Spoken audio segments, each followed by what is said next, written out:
A top story, following the Apple policy violation case in August, WhatsApp's recent policy updates is now under scrutiny by the Competition Commission of India for allegedly breaching competition laws. What are wider privacy concerns? Well, the case highlights the rising regulatory pressure on tech platforms regarding privacy and data sharing practices. It's not just WhatsApp. Apps like Facebook, Instagram, and even doorbell apps are constantly collecting user data. A study by Oxford University found that 88% of apps share user information with third parties. This raises ongoing concerns about how data is handled. With major tech firms under scrutiny for data handling and practices, what are the compliance risks? In India, violations can result in fines of up to 10% of the company's global turnover. Globally, fines for non-compliance are becoming more common. Take, for example, the €225 million levied against WhatsApp by Ireland's Data Protection Commission. Now, what is the solution? Automation. According to Gartner, 65% of the global population will have their personal data covered under privacy laws by 2025. Companies using automated compliance solutions report a 40% reduction in compliance-related penalties. Now, this is based on a 2022 study by Thomson Reuters. All right, for more on this, we are now being joined by Rishi Agarwal, who is the CEO and co-founder of TeamLease RegTech. He's now joining us from Pune. Let me begin by asking you, so how complex is India's regulatory environment and what has changed in the last few years? Well, Jyotsna, good morning. Thanks for having me on the show this lovely morning. India's regulatory environment is very complex. There are 1,536 unique acts and rules that affect doing business in India.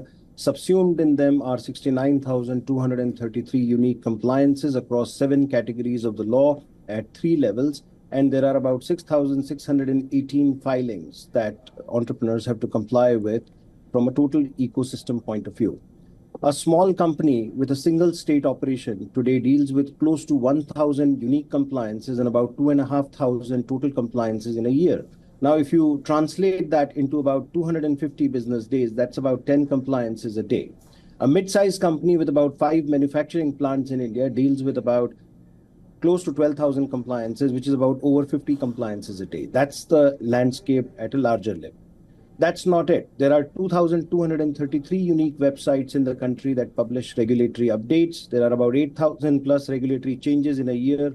A small company gets affected by about 500 of these regulatory changes. A mid-sized company deals with over 1,000 to 1,500 regulatory changes in a year. There is no single source of truth. Most of these compliances are managed in an ad hoc, paper-based and people-dependent compliance program in the corporate India. That's the complexity of compliance in India. Now, the second part of your question, Jyotsna, what has changed in the last few years? A lot has changed. A lot has changed for the better. You see, in 2017, GST came along. 17 different indirect tax regimes were subsumed into one tax regime. It was highly automated. Obviously, we continue to make progress on that and improve the level of automation, but I think we are getting there. In 2019 and 2020, we legislated the codes, the 4 codes on labor, which kind of changed the trajectory for our labor laws. Although we are waiting for implementation yet, but the 4 codes were legislated through the passage of parliament. That's a big change. Government is largely going digital. While going digital, we have created 2,000 plus websites, which is the bad news, but I think positive changes have happened. Jan Vishwas 1.0 happened last year, which kind of decriminalized 182 compliances under 42 different acts. So I think things are changing for the better. Right. Now that you mentioned technology, could you also make us understand why are we seeing an increased adoption of technology for better compliance? Of course. We see that RBI came out with a mandate for implementing tech-based compliance management solutions in all the banks and NBFCs of a given size. Now, that came as a notification in January of this year. And we think that similar notifications are going to come out from the other governments departments as well, because sheer number of compliances that the corporations have to deal with are tens of thousands as they grow in size. There is no way that one can bank on their memory or adopt Excel-based processes in order to manage these compliances. technology-based assurance processes are a must. So I'm not surprised that government is going down in that direction. And do you see regulatory technology actively contributing to the direct filing of other compliances? Of course. So far, only a bunch of our regulators, the CBIC, the CBIT for direct tax and indirect tax, have enabled API-based filings. Most others still have working websites.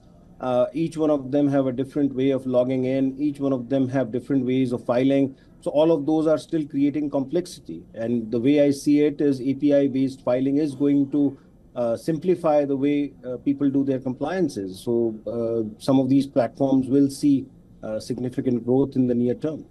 Right. And before I let you go, could you also give us an overview of the criminalization of India's employer compliances?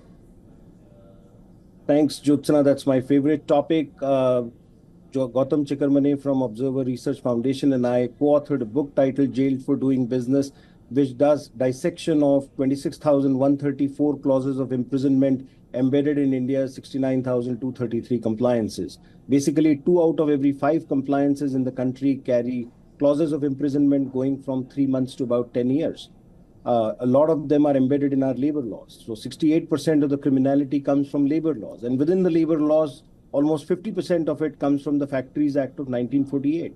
The other categories contribute to about 9,000 items. Jan Vishwas 1.0 started the process of decriminalization. All the tactical lapses and minor contraventions were started to decriminalize via a single act. We are expecting that a lot more can be done in Jan Vishwas 2.0.